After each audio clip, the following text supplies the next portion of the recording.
ci sono dei sottotitoli proiettati sullo schermo e per qualcuno di voi non c'è bisogno, ma per altri sicuramente sì. Questa iniziativa rientra, cioè combina un intreccio fra due progetti e in questo momento è anche una pratica necessaria e importante per poter realizzare le cose in questa grande difficoltà in cui anche il fare culturale si trova a dover fare i conti costantemente. Quindi c'è Interreg Italia-Grecia in questo e anche un Cultura 2000 che a Strega di Teatro ha portato avanti insieme al GAL Terra d'Arneo. E nella Terra d'Arneo, che abbiamo chiamato Terra d'Arneo, Terra dei Teatri, abbiamo fatto una serie di eventi. Questo si intrecciava e per la grande amicizia che noi abbiamo con la Grecia e con Zakynthos in particolare e con questa compagnia ci sembrava un'occasione importante fare sì che combinavamo queste cose, che è anche un po' il destino che ci troviamo di fronte. Questo spettacolo è una delle tragedie classiche più importanti, è Antigone di Sofocle, secondo la lettura di Bertolt Brecht. Bertolt Brecht, come forse sapete, o forse ci siamo dimenticati, è stato profugo per tanti anni, per più di 15 anni. E alla fine della guerra non ha potuto ritornare subito in Germania, è stato 3 anni in Svizzera e appena tornato in Germania ha preso mano a questo spettacolo.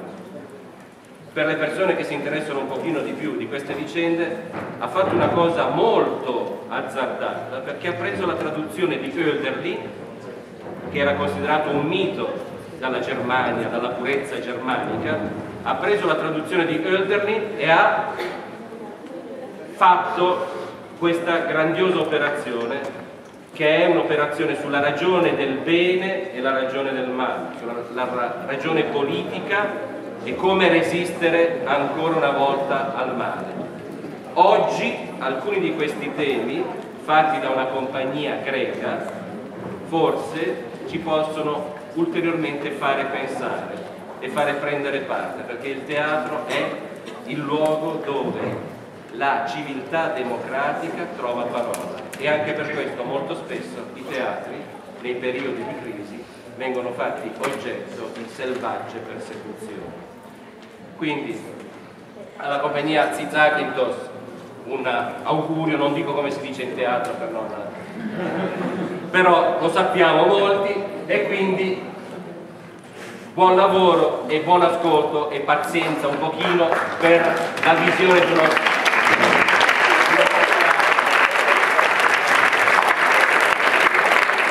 Switch off your mobile, tutati il cellulare. No.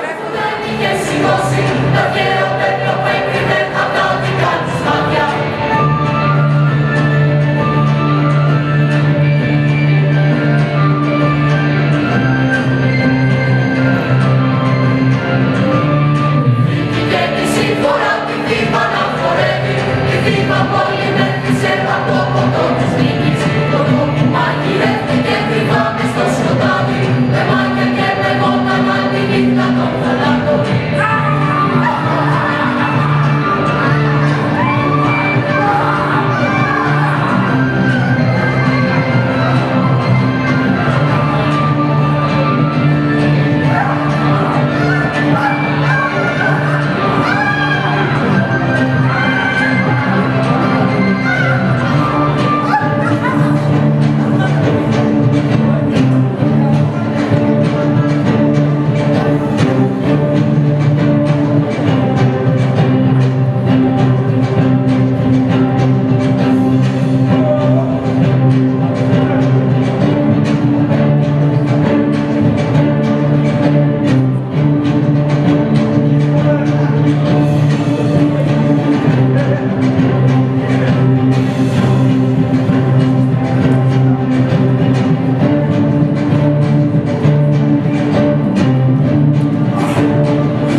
και η επανάσταση απειλούν τη χώρα. Άτισε, αργά. Προσεκτικά. Εκείνος που οδηγάει δεν πρέπει να χορεύει με το πάτο. Γιατί σαν χοροπηδάς εύκολα παίρνεις κατρακύλα. Έχε το νου σου μην του πουλήσουμε στις στήλες του Τριάμβου. Νίκη! Η χώρα σκούζει νίκη! Η χώρα είναι λιωμάτη από μουρλούς. Μπροστά από το ναόματο βαδίζει ένας που βλέπει και από πίσω ακολουθά ένας ακόμα πιο θεόστραβος. Τι υπερπολίσεις, γεροκρίνια!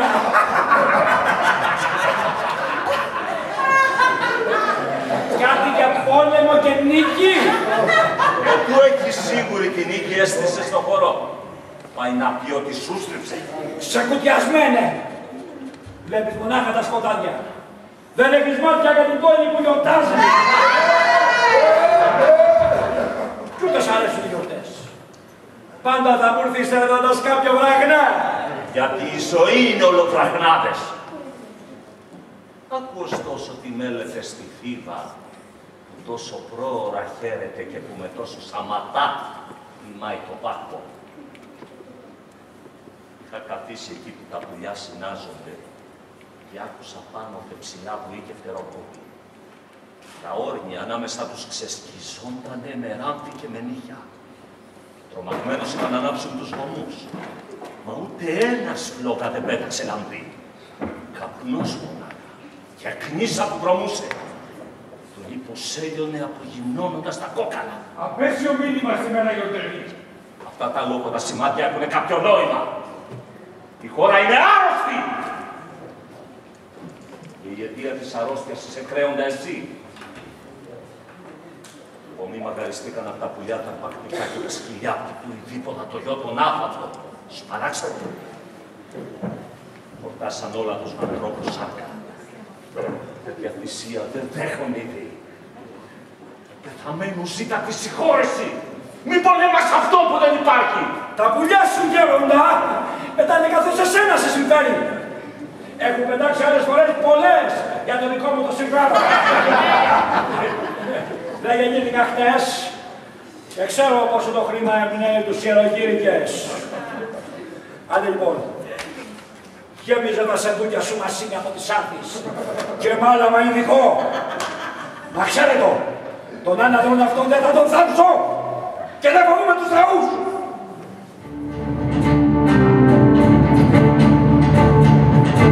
Στην πόλη όλοι νόμιζαν πως είναι πρωτενήνη, θα εξουσιάζανε σπίτες και θάλασσες και αέρα.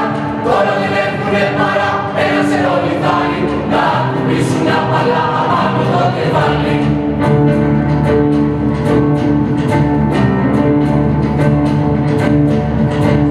Πάνω τα καστραβά σου πως χωρίζοντας στον δρόμο και σε τάκες φίλες μας ενός ταγής και κρύος, πέτρος που πάντα έκανε προβάλλει με κοντάρια κι το μας έμαλιά να την κρυφύγει με την νίκη.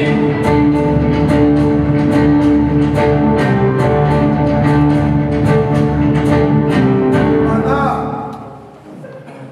Μέσα από το συμφετόκιο που φεύγουν σημώνει εδώ μια σκλάβα. Θα φέρνει λίγο άλλο μήνυμα από τον Άμμονα, τον αρχηγό της εθνοφυλακής μας, όπως το διόρισε ο πατέρας του. Πνεύμα της χαράς, πνεύμα της πηγής. Όση φορά να πάλεχε, Ο κάπμος δροσισότα. ο στερνός παθή, Ραβιαστικά, μόνο μην αρχίσει. καθήκο ματιασμένο. Πιπέσει το σκοτάδι.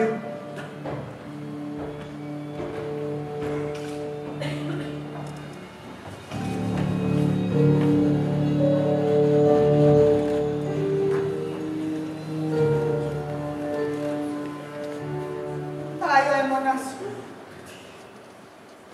Χάθηκε από το ίδιο του το χέρι. Αφού έστειλε τις σκλάβες ο άρχοντάς μας να πλύνουν το κορμί του Πολυνίκη, σε γνωρά κλαδιά και από αυτό δεχόμενοι να πλώσουν. Και είναι ο ίδιος πρώτος. Το βράχο που ήταν η κόρη αυτή φυλακισμένη. Θα σε ακολουθούσαμε. Ακούμε εξάβλους σαν αναφιλητά που όλο και δυναμώνανε. Τρέχει ο αφέντης και εμείς από κοντά. Και τι να δούμε. φυλακισμένο με ένα σκηνή τριγύρω στο λαιμό. Αυτόν τον έμονα γονατιστό να κλαίει το θάνατό της. Ρώντας τον αφέντη του φωνάζει, έλα παιδί μου, βγες από εκεί μέσα, σε εξορκίζω. Το παλικάρι δίχως να απαντήσει, κοιτώντας τον πατέρα με βλέμμα παγερό, με το σπαθί γυμνό χυμάει. Ο Άρχοντας τραβιέται και τον αέρα το σπαθί τρυπά. Και ο γιος, δίχως μιλιά και δίχως βία, χώνει το σίδερο βαθιά μες στο πλευρό του. Τώρα νεκρός και νεκροί μαζί κοιμούνται. Και γιορτάσουν τους γάμους τους στα δώματα του Άδου.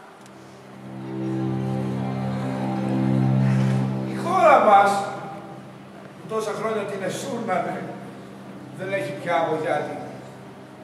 Είναι χαμένη. Και ο τύραννος γκρεμίστηκε. Να τον κόρχεται, στα χέρια του κρατώντας το λάφυρο της τρέλας.